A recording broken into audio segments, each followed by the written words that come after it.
Hi everyone, this is Alexis with Financial Phoenix. Um, I'm not sure if I've ever mentioned this on my channel before now, but I thought today was a fitting time to talk about it, considering that it's Vlogmas and we're just talking about things that are going on in my everyday life as we approach Christmas time. Today is the anniversary of my first marriage. I was married to Josh on December 9th, 2012, and it was one of the most magical days of my life up to that point.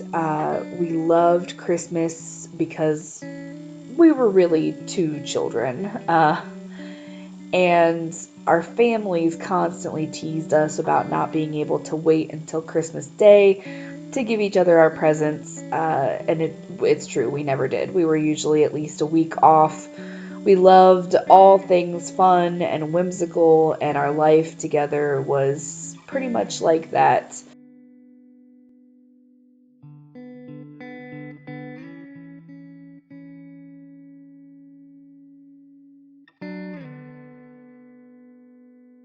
And at other times, there wasn't. Josh suffered from severe depression and anxiety, which he battled for years. He attempted therapy and tried various forms of medication. Sometimes they didn't help, sometimes they did, but the side effects sometimes made them unbearable to continue with. He would go periods feeling relatively okay, and then there were periods where he couldn't leave the house at all. It took a toll on our whole family, and yet during the good times where he seemed like himself, it all felt okay.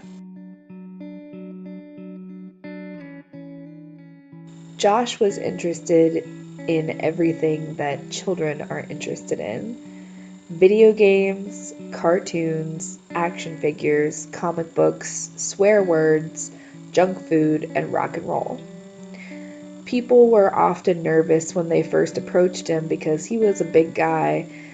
I even remember being at Kroger with him once when somebody gave me the finger and he took a step toward their car and they sped off like you wouldn't believe. But he was the gentlest giant that you could ever hope to meet. He loved everybody for no reason and would never judge anybody for anything that wasn't their fault. He loved animals and, in fact, talked many times about keeping a shovel in the trunk of our car so that whenever we saw a dog or cat that had been hit by a car, we could at least give it a proper burial. He was a homebody, but when dragged to new locations, he explored them with wide-eyed, childlike wonder. He said he didn't like nature, but when he was in it, you could see him at peace. And he dreamed of being a stand-up comedian and kept a journal full of filthy joke ideas on him at all times. Josh was the most dedicated uncle I have ever met, often taking his nephews and niece for road trips, sleepovers, and game nights. He called me Bo because one time he tried to type my boo into his phone and it auto-corrected. And he got more joy out of spoiling me at Christmas time, but he really loved to open presents too. The weekend before he died, we took a trip with our niece and nephews and did some icy hiking in the bitter cold. We went down to the caves and spent some time down there. And it was one of those magical times. We spent the day laughing in the car and taking really beautiful videos of the flowing creeks and trying not to fall on our butts.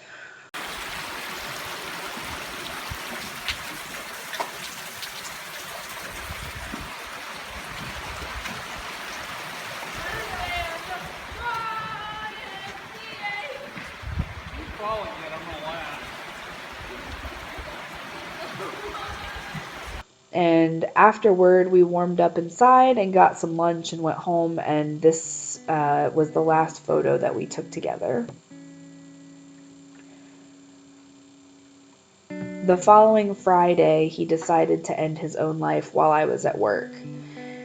and decided isn't really the right word because I don't believe his brain allowed him to make the choice that he would have really wanted to make.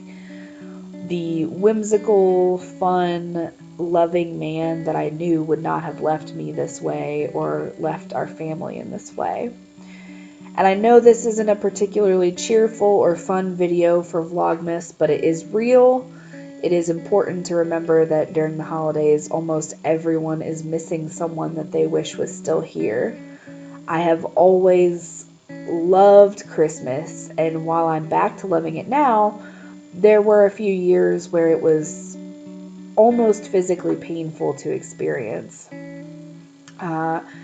Be gentle and kind with others, and remember that those smiling the biggest are usually the ones who are hurting the most. Also, be present about how you discuss these topics. One thing I learned after reading books after Josh died was to start referring to mental health as brain health. The brain is an organ, and people see organs as something that can be diseased and fixed. Mental health is this nebulous term that seems to confuse people. Whenever possible, try not to say someone committed suicide.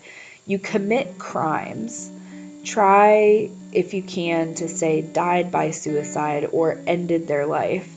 These little changes to language can make a world of difference to someone who is grieving a loved one. Lastly, listen, and I can't stress this enough, the experience of going back to work after Josh's death and returning to normal activities was one of the hardest parts of this experience. And that's because no one knew what to talk to me about.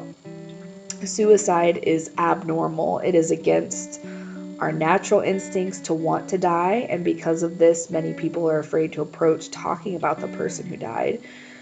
When your grandpa dies of natural causes at 92, he is celebrated, but people gather and they tell stories and they ask you what he was like and they listen to everything about him.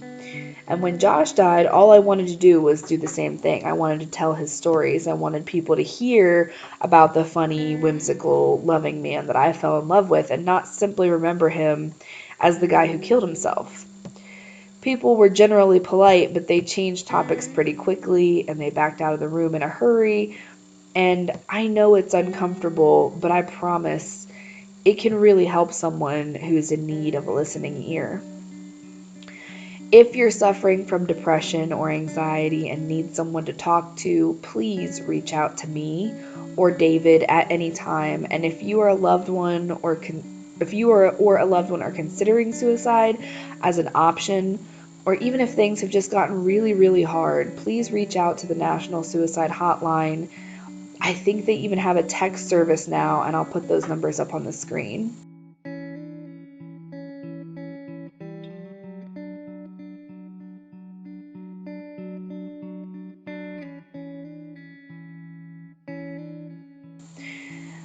And if you have it in your heart and feel like donating to NAMI, the National Institute of Mental Health, or another organization dedicated to preventing tragedies like what happened to Josh, please do so. It's not a particularly joyful charity to think about giving to over the holidays, but it does make a difference. If you donate, please do so in Josh's name. I think they send a card to the family, and it just really makes me feel good to know that there are people out there that are still thinking about him. I feel blessed to now have a pretty decently sized platform to share this information with, and it's important to tell his story so that I can be a small part of trying to ensure that we work on preventing as many suicides as we possibly can. Thank you for taking the time to watch this video, and if you're struggling this holiday season with missing someone, my heart goes out to you, and I'm there with you.